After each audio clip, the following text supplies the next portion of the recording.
you brought up Plato's Republic, and I've recently been redigging into Aristotle and Plato and a lot of those classic writers. And you think about philosophy, and these guys who, I'm an actor, and as an actor, the first thing, if I were teaching an acting class, or one of the first books I would hand to an acting student is Aristotle's Poetics. It's a systematic, part of it is a systematic breakdown of what the art of acting is. And you get these guys who wrote philosophically, broke down to the very fibers of existence what is humanity philosophically, and who's doing that anymore? I was thinking about that the other day, philosophy. What philosophers do you have today that are like that, who are doing that kind of stuff? And granted, they kind of did. You could argue they've done it all. They broke it down to every degree. But we've become such a. You get the postmodernists, which went a totally different direction. Yeah, I think there's some people don't understand that a fundamental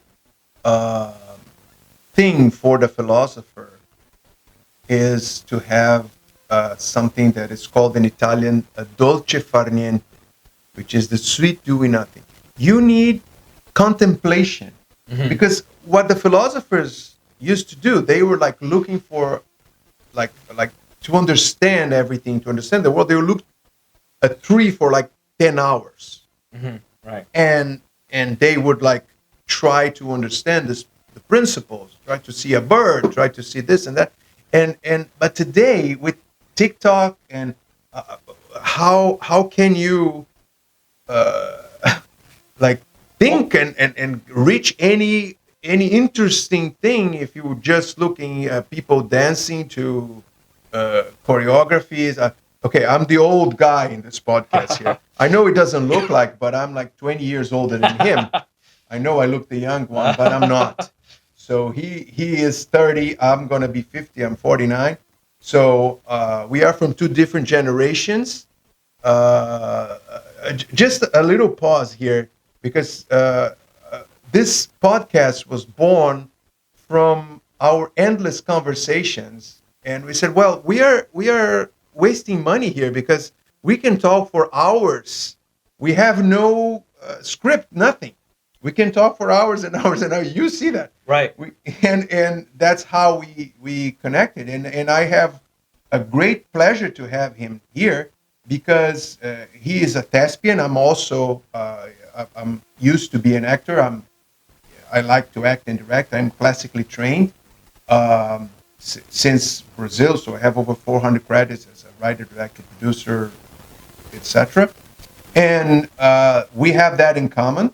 And also the love for philosophy, religion, and politics and things like that. So when we start talking, it doesn't end. And I said, well, we have to film that, and we have to put it out there so we can benefit some people with our ideas or just laugh from our stupidity, right. One or the other. Right? Well, and hopefully the idea is that you will be able, at least vicariously, to participate in the conversation and think through the same thing. Absolutely. We're counting on that. Well, and to your point, there's noise, we live in a noisy, both literally and figuratively, a noisy society. And there's not that stillness, there's not that rest, there's not that, which I think is why so many people are drawn to things, like yoga, where you're able to slow down. Pay attention to your breathing. That's the most important thing in yoga. Right, yeah. But that's one of very few avenues that I think our culture currently promotes that is, in silence. And most times yoga studios do have music still playing. It's not that it's still there's still noise. We still have a hard time being still in that situation.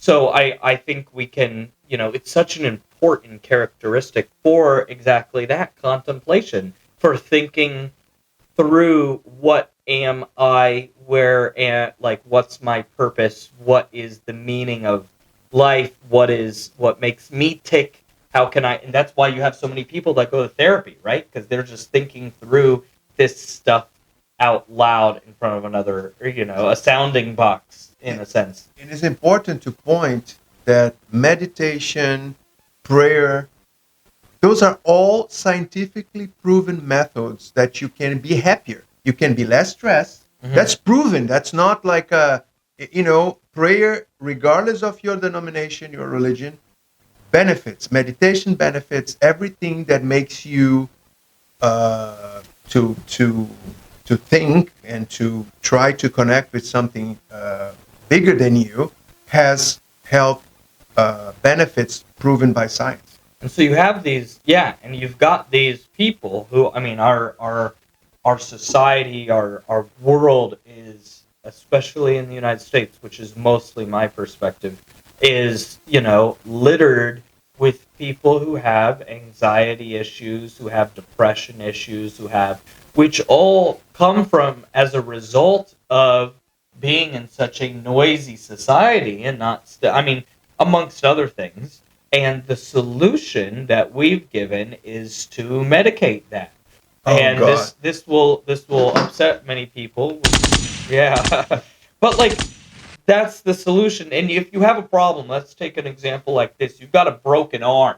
Is the solution to fixing your broken arm to put it in to put a Band-Aid on it or to put a sling on it? I mean, no, that can help take away, or to take a morphine. Sure, that's going to take away the symptoms that indicate your arm is broken, but ultimately it needs to heal. You need to fix the actual, issue, the root issue. And I think a lot of these medications are Band-Aids to patch up the symptoms. I think your depression, anxiety, stress, those things are indicators that something else, and I won't say what that is, but something else needs to be fixed. And one thing to be pointed, the majority of those drugs and those so-called treatments, they are guessing.